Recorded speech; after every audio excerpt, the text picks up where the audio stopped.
Halo Malaysia, selamat pagi, salam sejahtera Malaysia. Malaysia kita punya, cintai Malaysiaku, kita jaga kita. Sebelum kita mulakan berita hangat pada hari ini, untuk anda yang baru pertama kali, silalah untuk sudi tekan butang subscribe, like dan share. Sila juga tinggalkan komen anda kerana setiap komen anda amatlah dihargai. Berita hangat hari ini daripada channel ini, Denyut nadi suara rakyat bergema terus-menerus di dalam channel ini. Setiap hari kita membawakan berita-berita terbaru yang pastinya dinantikan oleh seluruh rakyat Malaysia. Kita akan mulakan berita kita. 1, 2, 3. Berita mula sekarang.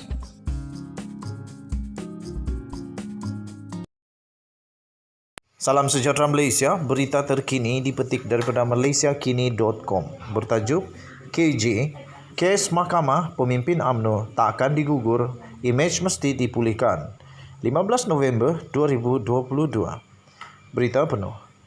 Khairi Jamaluddin berkata dia mahu memulihkan imej UMNO dan menurutnya Ismail Sabri Yaakob dan Hishamuddin Hussein juga sependapat dengannya.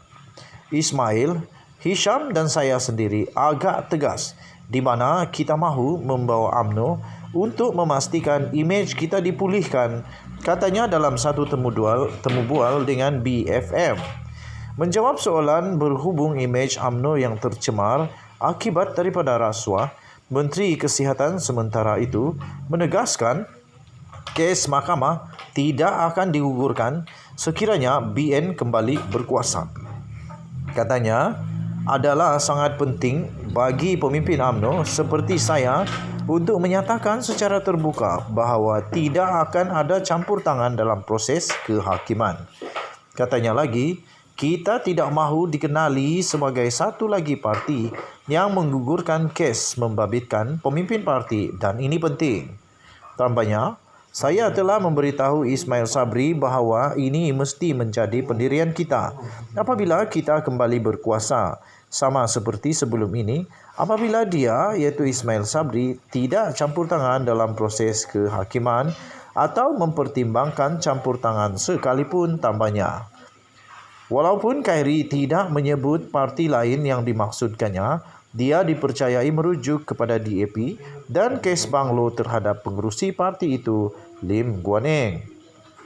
Bekas Presiden UMNO Najib Razak sekarang ini telah menjalani hukuman penjara 12 tahun, manakala Presiden semasanya Ahmad Zahid Hamidi pula berdepan dengan berpuluh-puluh tuduhan rasuah. Sementara itu, Khairi berkata dia percaya UMNO adalah parti yang baik, terdiri daripada orang yang baik dan mereformasikannya bukanlah agenda yang jauh. Katanya, kami tahu akan ada pemilihan parti sejurus selepas pilihan raya umum. Sebab itu anda mempunyai barisan pemimpin baru ini. Bukan saja saya, tetapi seperti Ketua Penerangan UMNO, Syaril Hamdan dan bekas Timbalan Ketua Pemuda UMNO, Khairul Azwan Harun. Katanya, saya mahu melihat mereka memenangi tempat di peringkat bahagian. Saya mahu melihat mereka menggantikan beberapa pemimpin lama untuk menunjukkan UMNO sedang berubah. Ini bukan projek 5 atau 10 tahun. Ia akan berlaku selepas pilihan raya, katanya. Ditanya sama ada UMNO boleh melakukan pembaharuan dari dalam, Khairi berkata perkara itu mungkin tidak dapat dilakukan pada masa lalu. Katanya, tetapi kita telah melalui pelbagai kesukaran. Kita kehilangan kerajaan dan ada kesedaran di lapangan, tambahnya. Khairi turut mengimbas kembali keputusannya untuk bertanding sebagai jawatan Presiden UMNO selepas PRU 2018 yang lalu. Katanya, semua orang menyangka saya adalah perosak undi, tetapi saya melihat Kuli, iaitu veteran UMNO Tengku Razali Hamzah, sebagai perosak undi. Jika undi kami, undi untuk mereka berdua digabungkan, saya sudah menjadi Presiden UMNO, katanya lagi. Menjawab soalan lain mengenai pembaharuan dalam UMNO, selepas 2 dekad dalam parti itu dan memegang pelbagai jawatan, Khairi menjawab, saya rasa pembaharuan sentiasa ada. Sesetengah orang berkata ia mengambil masa, tetapi saya rasa saya sudah bersedia sekarang. Saya telah matang sebagai ahli politik. Mengenai sokongannya kepada Najib di tengah-tengah skandal 1MDB yang dilihat bercanggah dengan agenda pembaruan yang dicanangnya, Khairi menjawab bahawa banyak perkara yang telah terbongkar dari dalam. Katanya banyak perbezaan pendapat dalaman berlaku semasa kemuncak skandal dan sudah tentu itu bukan satu alasan. Tetapi secara luaran kami mahu mempamerkan perpaduan menjelang pilihan raya lalu. Sudah tentu selepas kami kalah, saya membuat keputusan bahawa sudah cukup, kita tidak boleh teruskan ini. Ini bukan parti bosku. Tambahnya lagi.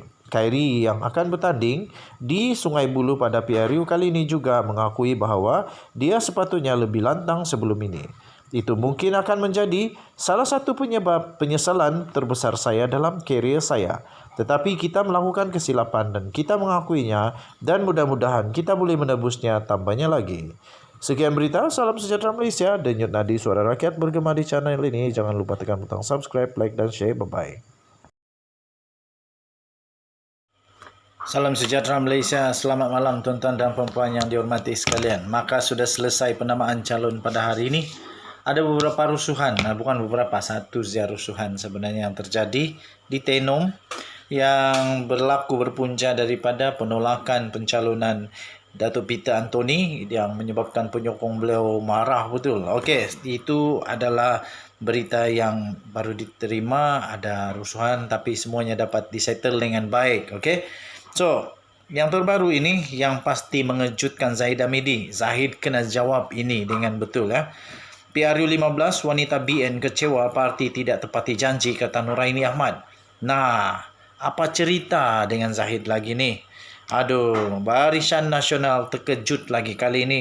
Wanita Barisan Nasional terkilan apabila pencalonan golongan itu pada pilihan raya umum PRU 15 tidak memenuhi sasaran 30% seperti yang dijanjikan pucuk pimpinan parti sebelum ini. Aduh, di dalam parti pun tidak tepati janji, macam mana rakyat mau undi ni?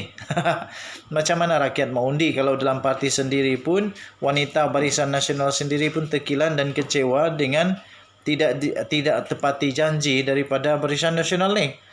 Zahid kena jawab dan juga semua MCA, MIC sila jawab supaya rakyat boleh pertimbangkan mengundi. Menurut pengerusi wanita BN Datuk Seri Nuraini Ahmad, pihaknya sedar bahawa fokus untuk memenangkan parti ketika ini lebih menjadi keutamaan. Bagaimanapun, janji itu akan terus dituntut, khususnya melihat kepada beberapa negeri yang masih belum pun dibubarkan. Betul itu. Jadi kalau sudah janji, pastikan ditunaikan. Ini belum manifesto lagi. Masih terdapat 6 negeri yang masih berbaki, belum dibubarkan lagi katanya. Tambahnya, saya dan kepimpinan Wanita Barisan Nasional akan terus tuntut supaya lebih ramai calon-calon wanita dapat diketengahkan dalam 6 pilihan raya negeri yang akan diadakan pada masa akan datang, katanya dalam satu kenyataan pada Khamis. Ujarnya lagi, pihaknya akan memastikan hasrat itu mampu dicapai selari dengan kehendak parti sebelum ini yang ingin menonjolkan lebih ramai golongan wanita. Alih-alih semua janji tidak ditepati. Aduh, patutlah kecewa betul Wanita Barisan Nasional.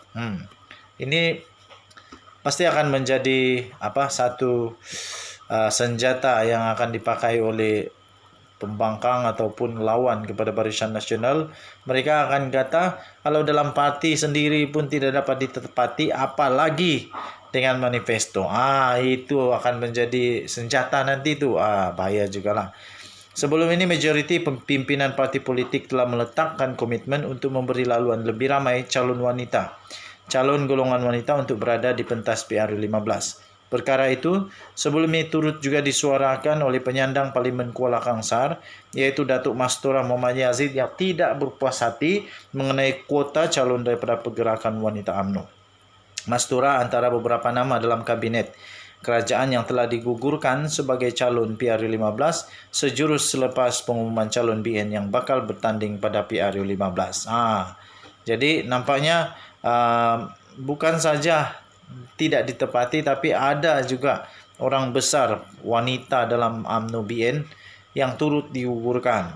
Salah seorang daripadanya ialah Datuk Mastura Muhammad Yazid yang juga adalah penyandang bagi Parlimen Kuala Kangsar. Kenapa dia digugurkan tidak pastilah apa penyebabnya, tapi memang betul daripada astroawani.com ini dilaporkan PRU15 wanita BN kecewa parti tidak tepati janji. Ini Zaid Hamidi dan MIC, Presiden MIC, Presiden MCA, dan siapa saja yang masih berada dalam Barisan Nasional kena jawab benda ni dengan serius. Kita jumpa lagi. Bye-bye.